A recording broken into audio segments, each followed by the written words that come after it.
അസ്സലാമു അലൈക്കും. ഇന്ന് നമ്മൾ നോക്കാൻ പോകുന്നത് ക്ലാസ് 4 ദുറൂസുൽ ഇസ്ലാം ഫസ്റ്റ് പാർട്ട്, അതിലെ 10ാമത്തെ പാഠത്തിന്റെ തദ്രീബാത്താണ്. ഈ ഷോർട്സിലെ തദ്രീബാത്തിലെ കുറച്ച് പ്രവർത്തനങ്ങളാണ് നമ്മൾ നോക്കുന്നത്. ഇതിലെ മുഴുവൻ പ്രവർത്തനങ്ങളും നിങ്ങൾക്ക് വീഡിയോയിൽ ലഭിക്കുന്നതാണ്.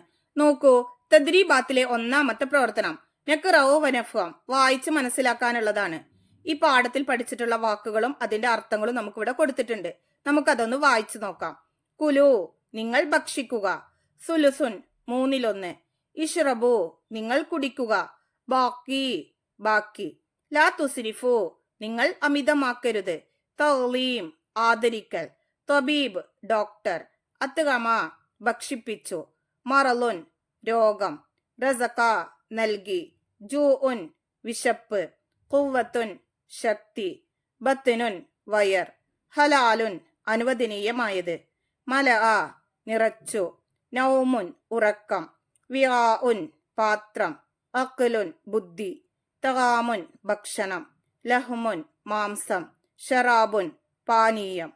ഇനി നോക്കൂ, തദ്രീബാത്തിലെ 2ാമത്തെ പ്രവർത്തനം നുജീബ്, ഉത്തരം എഴുതാനുള്ളതാണ്. 1. ഉപയോഗിക്കാൻ പാടില്ലാത്ത ഭക്ഷണ പാനീയങ്ങളേത്?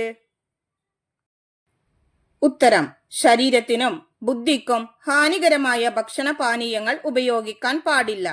2ാമത്തെ ചോദ്യം, അമിതാഹാരത്തിന്റെ ദോഷങ്ങൾ എന്തെല്ലാം?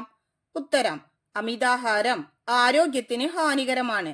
അത് അലസതയുണ്ടാക്കും, ബുദ്ധിമാന്ദ്യത്തിന് ഇടവരുത്തും, അമിത ഉറക്കിന് കാരണമാകും. 3ാമത്തെ ചോദ്യം, ഹറാമായ ഭക്ഷണം ഒരിക്കലും കഴിക്കരുത്. എന്തുകൊണ്ട്?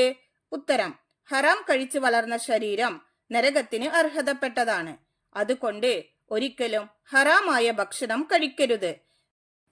4ാമത്തെ ചോദ്യം, ഭക്ഷണം കഴിച്ചാൽ എന്തു ചൊല്ലണം? ഉത്തരം, അൽഹംദുലില്ലാഹില്ലദി അത്ഗമനി ഹാദാ വറസഖനിഹി മിൻ ഗൈരി ഹൗലിൻ മിന്നി വലാ ഖുവ്വ. 5ാമത്തെ ചോദ്യം, ഹലാലും നല്ലതുമായ ഭക്ഷണമേ കഴിക്കാവൂ. അതിനെക്കുറിച്ച് ഖുർആൻ എന്തു പറഞ്ഞു? ഉത്തരം, യാ അയ്യുഹൻ നാസു കുലൂ മിമ്മാ ഫിൽ അർളി ഹലാലൻ ത്വയ്യിബാ.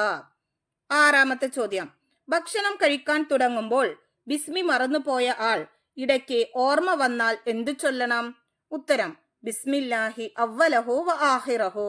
ഇതിലെ ബാക്കി പ്രവർത്തനങ്ങൾ നിങ്ങൾക്ക് വീഡിയോയിൽ ലഭിക്കുന്നതാണ്. ഇൻഷാ അല്ലാഹ്.